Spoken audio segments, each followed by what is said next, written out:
The story begins. Moss family has been good-looking for several generations. They are admired by many because of their beauty, which in turn makes them a lot of money. The eldest son, Okas, is an internet influencer. He has millions of followers because of his looks and is also considered a love guru who helps men impress their crushes. The father, Parker, used to be a heartbreaker who dated more than 1,200 girls before meeting their mother. Meanwhile, the mother can also be considered handsome because of her masculine features and an obvious mustache. Lastly, the protagonist, Keelan, is the youngest son and the most attractive of them all. The family has gotten used to their life as people with good looks, except for Keelan, who struggles to live normally because of his handsomeness. He often wishes he was only mildly attractive. That way, he could go out without being chased by a crowd of women every time.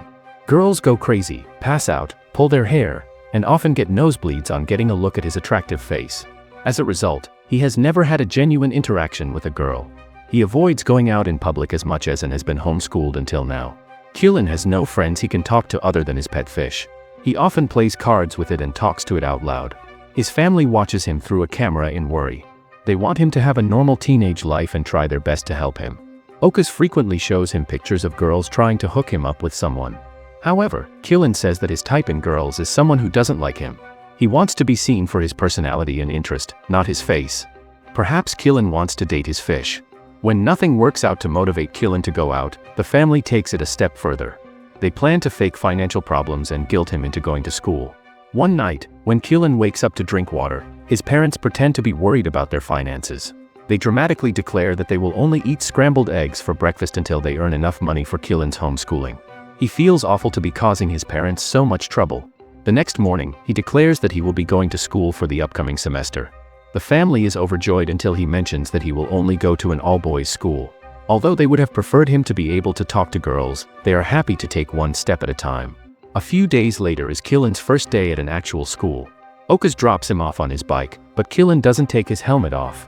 He plans to wear it the entire day to hide the fact that he is handsome. However, the plan backfires when helmet grabs more attention than he intended it to. Keelan quietly sits down in the last seat, but is called out by the class bully, Cede, and his minions. When the teacher enters the classroom, she too is surprised to see a guy with a helmet. She urges him to take it off right that instant. Although reluctant, Keelan has no way but to oblige. He slowly takes the helmet off in a dramatic way, revealing his face. That plan backfired hard. In the following scene, the teacher is being loaded into an ambulance. It turns out that she started to nosebleed and hyperventilate because of Keelan's beauty. The other kids complain to the principal that the new student is too handsome to handle. Keelan runs through the hallway to go back home, but is tripped by one of the bullies. They bring him to the school's storeroom and introduce themselves like they are Power Rangers. They are called the Teig Attack, a group of 3 bullies led by Cede, the principal's son. After the over-the-top introduction, they reveal that they need Keelan's help to ask a girl out for prom. The group has been in the senior year of school for the past 3 years. They refuse to graduate until Cede goes to the prom with the most beautiful girl of the BBM school, Amanda. However, she only accepts requests from handsome men, so the group wants Keelan to deliver the proposal. They assign an innocent guy, Kibbo, to help Keelan and lead the way. Kibbo has also been a victim of their pranks in the past and is obliged to do whatever the bullies say. Afterward, Keelan goes to the principal's office with Kibbo to make an official complaint about bullying in school. Kibbo knows what the outcome will be, but he still accompanies Keelan. The principal is troubled by his son refusing to graduate. Since Keelan's beauty gives him a chance to take Amanda to the prom, the principal wants them to do whatever the bullies say. That evening, Keelan and Kibbo decide to complete the task the next day and get rid of the responsibility. Kibbo is the first person who has shown kindness to Keelan, unrelated to his beauty. Although the day didn't go as planned, he is happy to have gained a friend. The next morning, they go to the BBM school, where the girls smell the presence of the boys. They are strict about not allowing ugly boys to enter the school premises. Hence, when they notice Keelan wearing a helmet, the entire school asks him to take it off. In a climactic scene, Keelan takes the helmet off and mayhem ensues among the girls. Poor Keelan. Only a few hours later, the news makes it to the television. Clips of girls crying, bleeding through their noses, getting possessed, and jumping around are being shared all around social media. Keelan starts being known as the too handsome to handle guy. The hottest student of the BBM school and model named Amanda also hears the news and is instantly smitten with Keelan. He is the first guy who matches in beauty and status with her. She immediately makes it her mission to impress him. When the news becomes huge, a crowd of girls gathers in front of the mass residence. The family starts charging them money for a house tour. Keelan, who is hiding in the streets, sees his family on the news. He feels betrayed and used by his own people. When they call him, he refuses to come home and feels even sadder when his pet fish is mishandled and killed by the tourists. He is now on the roof of a building hiding from the maniacs, chasing him in the streets. Suddenly, a girl appears behind him and inquires if he is going to jump off the roof. Keelan looks at her in shock because she doesn't bleed from her nose or pass out upon seeing him. The girl refuses to talk and simply walks away. Keelan is so nervous that he can hardly speak. The encounter makes his day a lot better. A while later, he calls Kibbo, who picks him up and invites him to his home. He and his grandmother welcome Keelan to stay for as long as he wants. On walking into Kibbo's room, he sees 2 rare collectible playing cards and is amazed by them.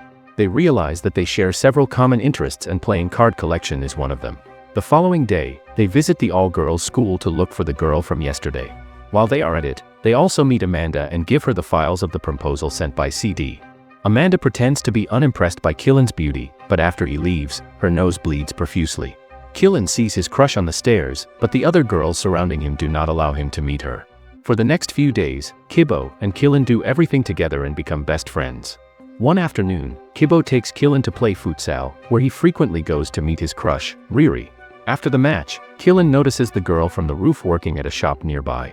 He cannot help but stare at her. Just then, Kibbo arrives and introduces Riri to him. Keelan discovers that she is also Kibbo's crush, who he was talking about earlier. The two seem to be pretty close, which makes Keelan jealous. He can hardly fall asleep that night because the feeling is new and confusing to him. Then, he remembers Okas is a love guru and fixes a meeting with him. When they meet the following morning, Okas breaks down crying tears of happiness.